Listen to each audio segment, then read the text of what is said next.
show. Live streaming is on. Oh, there we go. For those following us from the channel, we just turned on the second half of the show here, trying to get past a technical issue.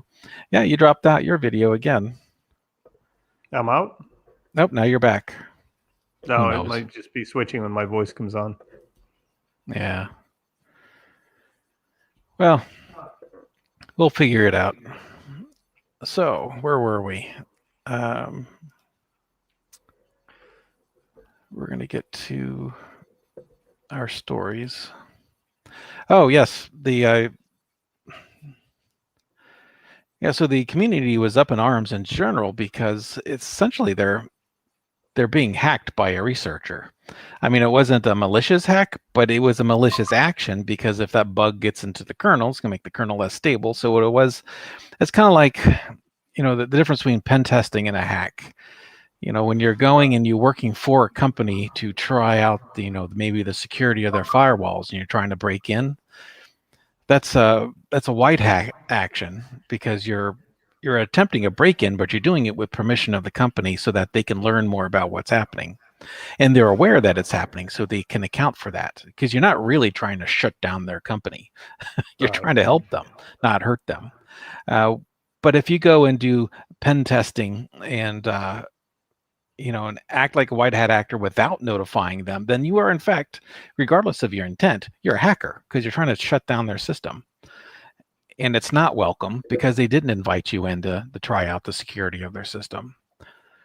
Well, there seems to be, I mean, there should be something on that, on the ethical front, because from a university's point of view, if you're doing research that involves human subjects, there's an entire series of rules around when you can involve human subjects and whether they have to be informed that they're in the study. And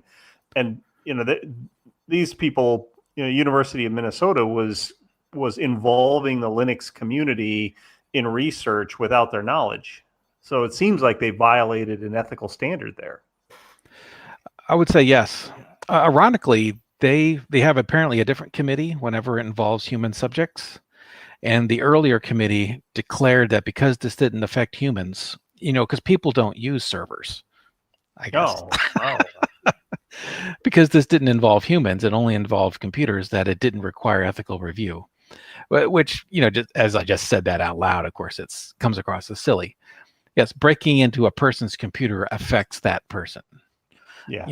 Breaking the Linux kernel so that this could possibly bring down live systems that people are relying on to do their work, like everything from, social media to banking, absolutely affects people. And so it is an absolute impact on humans, even if it's through a computer. This was directly involving humans if they were testing whether or not they could get a buggy or malicious patch past human review. Yes, absolutely. Even in that sense, it was a programmer affecting thing. Right. Yeah. So yeah, it was a broken decision at many levels, and the Linux community had been talking about banning that university from making any contributions to the open source kernel for about a decade or so, but I think they're beginning to back off on that, especially since it looks like everyone's apologizing. So I suspect they just won't do it again. Yeah, because it's a pretty clear cut case. It's no one's thinking that this was because they've looked at the actual bugs. No one's thinking this was an actual hack for some other ulterior motive necessarily. But you really don't want to set that precedent of allowing that kind of thing. For the same reason, you don't want to set a precedent at a bank allowing people to try to bypass their bank vault security without, being invited. Explain that to the police when they arrive. I was just trying to help the bank by breaking in. Right. They go, really? Show me who here knew that you were going to try that. Just helpful. That's what it is. Well, that's a clear-cut one. A less clear-cut one, but still, it's not. That one violates all kind of ethical issues. The second story is less clear-cut, but it's just a stupid idea. it falls into stupid moves and positioning rather than are you violating a law of some kind. And it's oftentimes the case when it's gray like that, it involves lawyers. So the second story is there's a company, a startup called What Three Words.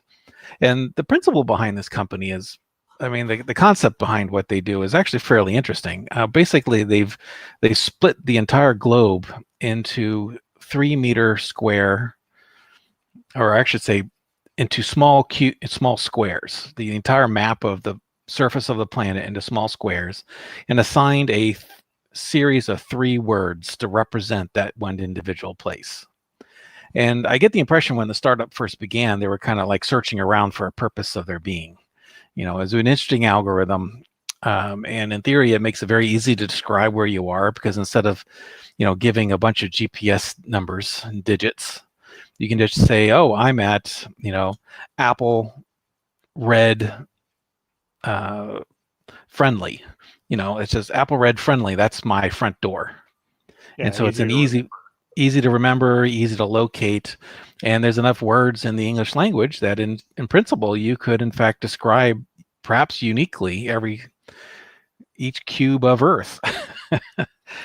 And the recent direction seems to be mostly in the direction of security, because saying those words over, say, a cell phone to a 911 dispatcher is a lot easier than reading off a series of GPS digits. Yeah, that makes sense. It makes sense. The challenge here is that the algorithm that they're using is not open source, and it's not available. And not so much that it isn't open source, is that the actual algorithm is not open to scrutiny. You can't tell how they're coming up with those words, because it is an algorithmic thing. They didn't just assign a big database of words for every square on the planet. It is, in fact, an algorithm that translates the GPS coordinates, that grid, into those words. But some people figured out what it is. I mean, you got it out there, people are going to play with it. And they figured out the actual algorithm behind it, and they've written open source versions, which, of course, threatens the very existence of them as a private startup. Because it's kind of hard to go public if everyone else can do the same thing for free. So the open source version uses the same words? I believe they do, which does bring up an interesting copyright issue. Right. So it's coming in 2 directions. One, if you use the same word list, you could argue in court that that's copyrightable word list. The algorithm itself, of course, only algorithms can at best be patented, but generally speaking, computer algorithms, you can't even patent them. The idea of doing a loop and a lookup in a particular math equation, math in general, is not patentable. And so it would be very difficult to patent their algorithm. So public domain could come up with their own word list, and they wouldn't really violate anything. They wouldn't violate any principle, really, then. But you'd have a different set of words for every 3-meter square piece of the planet. You'd have an alternate wording if you did that with the open source community. That's also a threat to them. And so they're kind of stuck in a hard spot. I should back up a bit, because you were telling me earlier about this. Part of what triggered a lot of this was researchers figuring out how good the algorithm was. Well, it started, I mean, I heard about What Three Words a few years ago. And at that time, I know that they were doing a lot of work on the algorithm and the word set. And at that time, they were concerned that with any combination of 3 words, you can put them together, or some of them together, into a short phrase that implies something nefarious or nasty. And they knew that, whoever ended up in the grid square, with the word combination, murder nice neighbors, is going to be really upset with, that. So they had to have either an algorithm that made sure that words never went together in an unacceptable way, or a word list that didn't include words that could be used that way. Either way, it's really difficult. to make sure that that doesn't happen. But I know that they put a lot of research into it.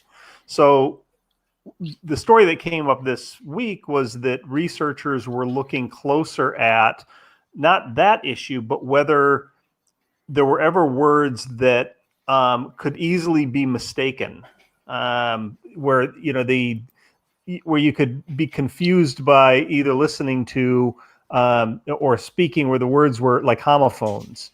I'm trying to find if we got an example in here.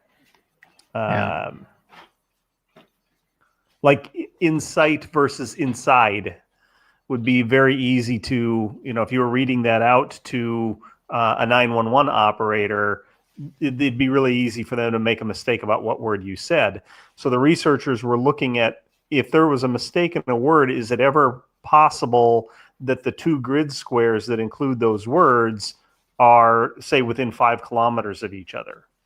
If it's halfway around the world, it's one thing, but if it's 5, you'd be sending the emergency response to an area that's close but too far away to be helpful. So that was the research that was going on. They found that there were actually a lot of cases like that where confusion could happen, but they also found that the word set involved a very large number of plural forms of the words.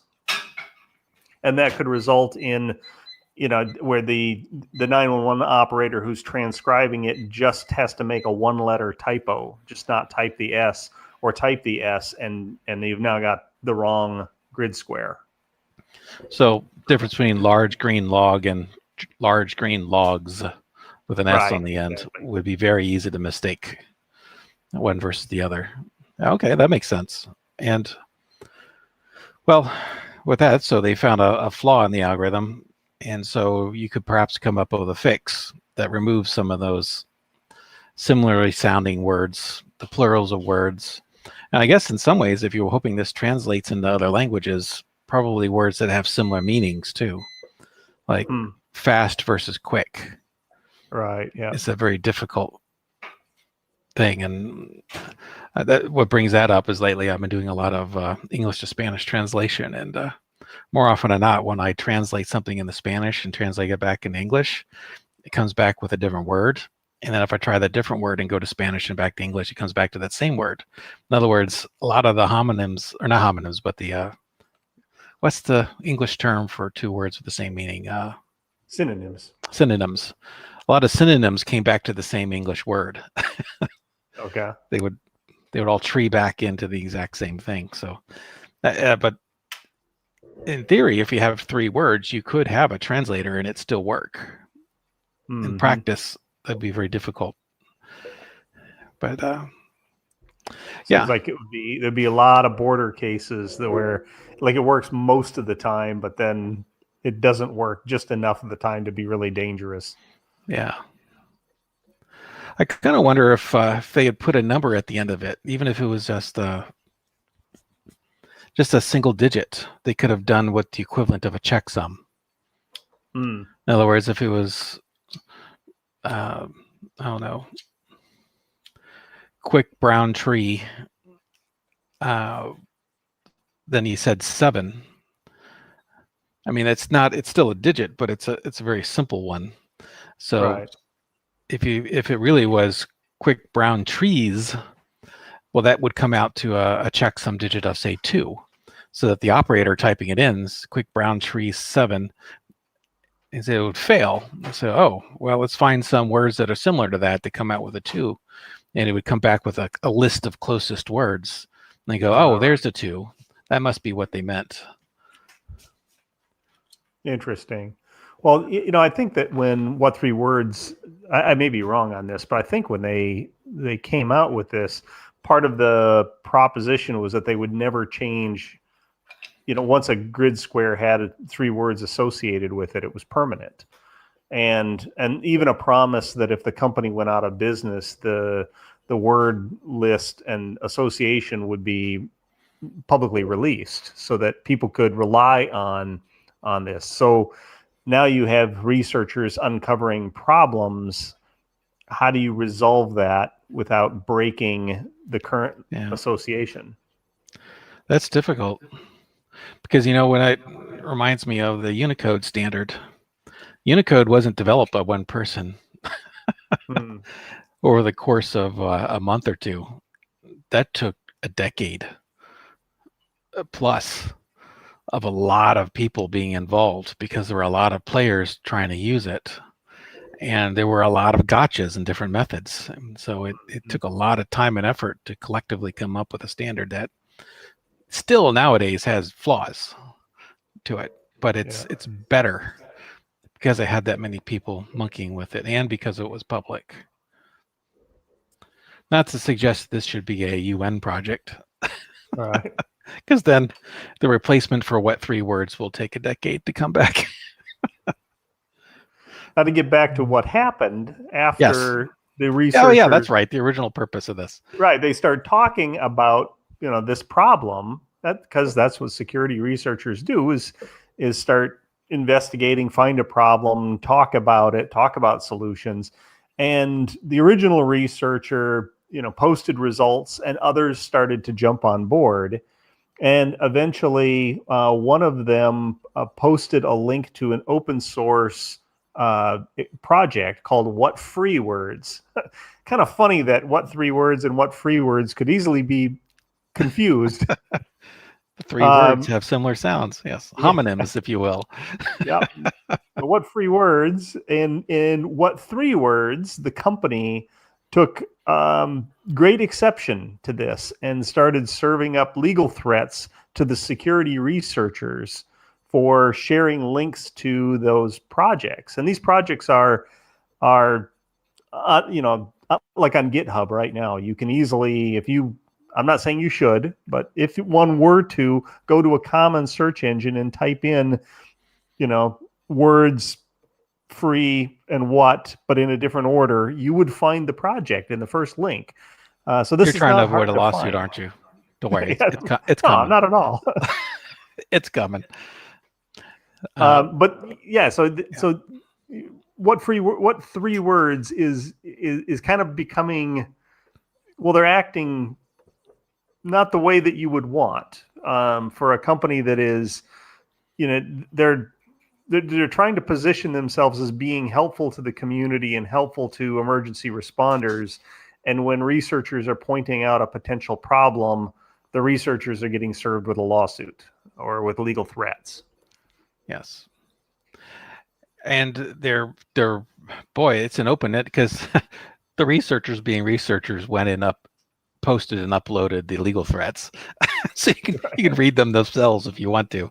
And wow, it's very overreaching. It's stuff like, and any person you shared this information to, you need to make sure that they're not going to share it with anybody and that kind of stuff. It's like, really?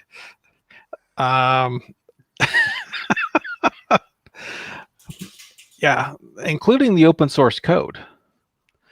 Some of the parts of this are clearly within the rights of the researchers, but most of the researchers, I guess, so far have basically backed down because they don't have an army of lawyers behind them, so they don't want to mess with it. And What 3 Words has gotten a lot of startup capital. They are, is it in the billions? I'm not sure how much money they got. I know quite a lot. I know that. Yeah. So they can afford a lot of lawyers to defend the very basis of their company. Unfortunately, this has the Streisand effect. By doing these over the top legal threats, they're creating a lot of attention to the fact that their basic product is flawed and probably not usable by emergency responders. Right. They're highlighting their research, proving that they really shouldn't be used for a 911 situation. And worse than that, by showing this to the general public and merely making more and more people aware of it, that means that if someone uses it and it turns out the ambulance went to the wrong place, guess what? The lawsuits are going to start rolling in because now their algorithm killed somebody. Right. And that's probably not where they want things to go. And by making such a close claim that that grouping of words is their proprietary copyrighted information, they're also making themselves more liable for the fact that that's their own private set of words, not a publicly shareable one. Therefore, they are responsible for those words working in an emergency situation. Yep. I'm not a lawyer, but that's the impression I get. Generally speaking, we come across stories of this nature a lot, where companies, I guess in a knee-jerk reaction to defend themselves, will go too far and actually cause more problems than help. Probably the most common scenario we see that is with people putting out bug reports. I read about one even about a month ago, where someone announced a bug report for some large company and they got sued. Because how dare you report a flaw with their website system? And that's the thing, is that they weren't reporting the bug as a means of hacking. They were reporting the bug because they wanted to warn people that there is a problem with the system. Apple was well known for a while. People would actually voluntarily give Apple information about flaws in their system, and Apple would respond to that just privately to Apple, and Apple will respond to that by suing them, teaching them a lesson that they shouldn't find problems with their software. They should hide it and leave it in there. That's because that's what you want.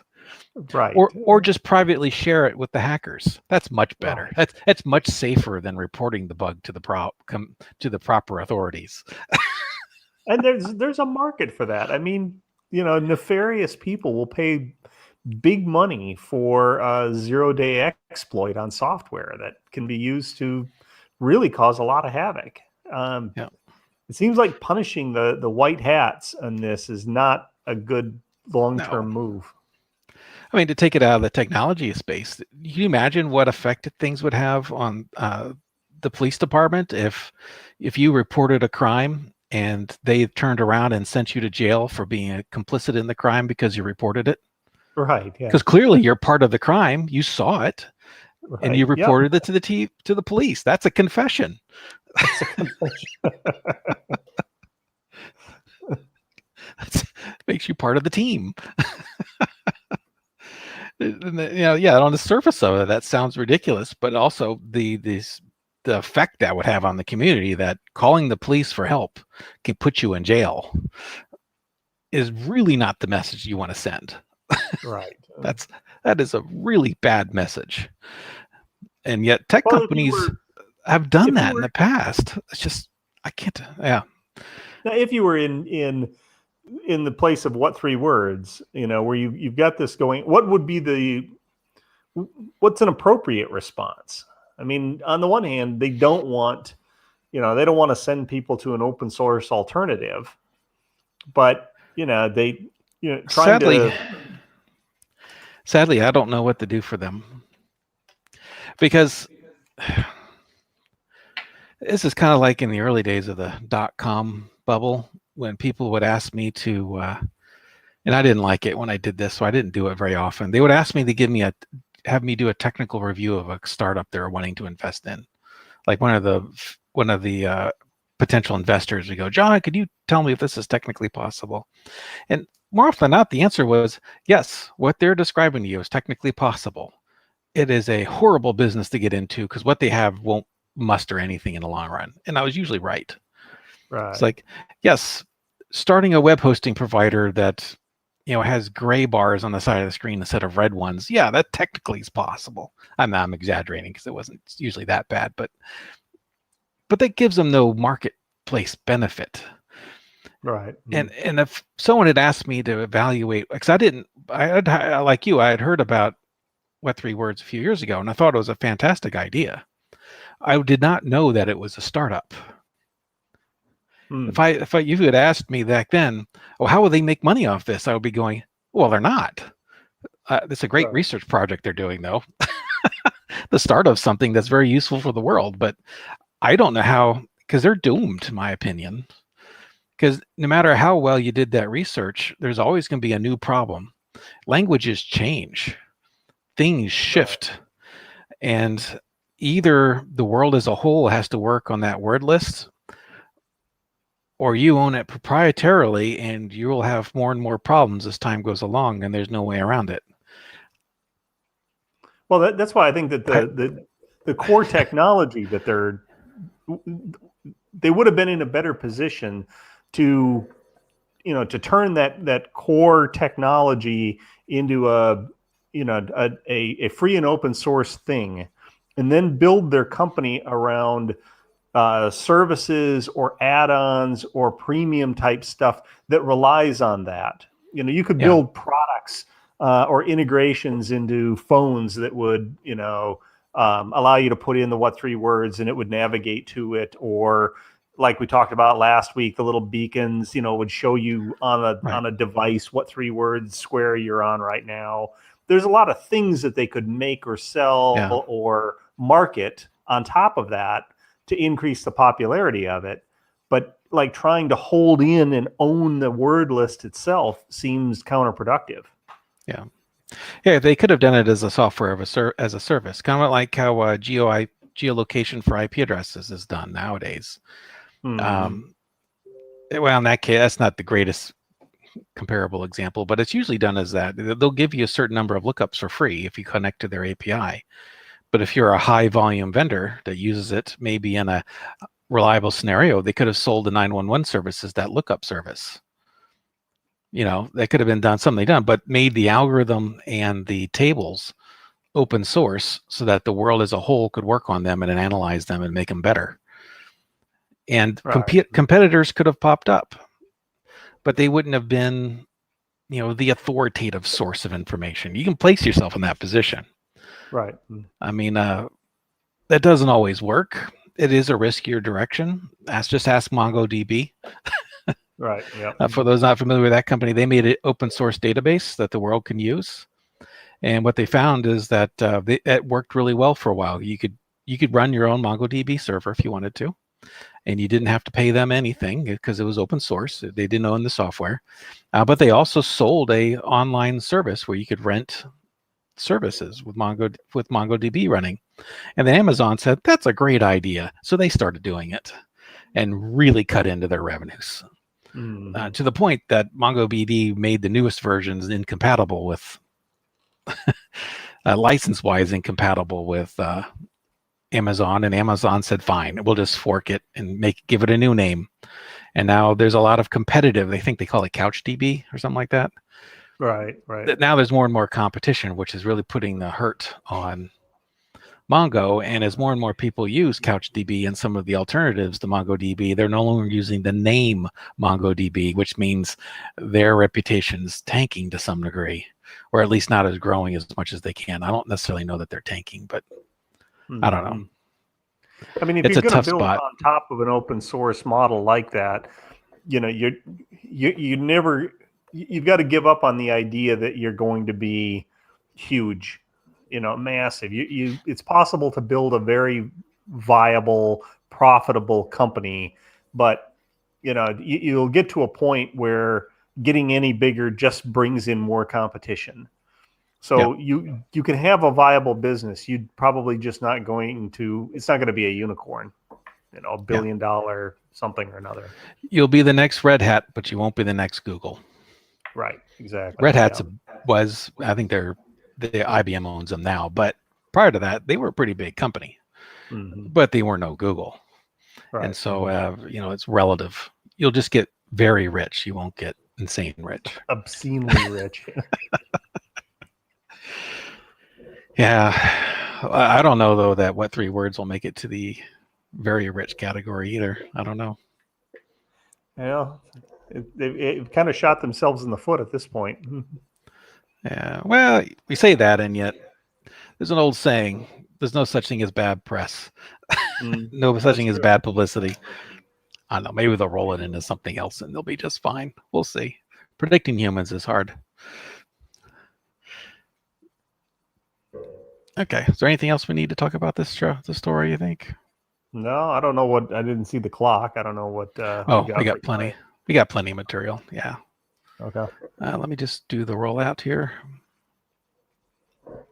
Well, those were the interesting stories for today. Lots to think about. Thanks for listening, and as always, take care. Okay, we'll see how this turns out. Cool. And should I just... I'm going to shut the YouTube stream off live first. And end. Edit and studio.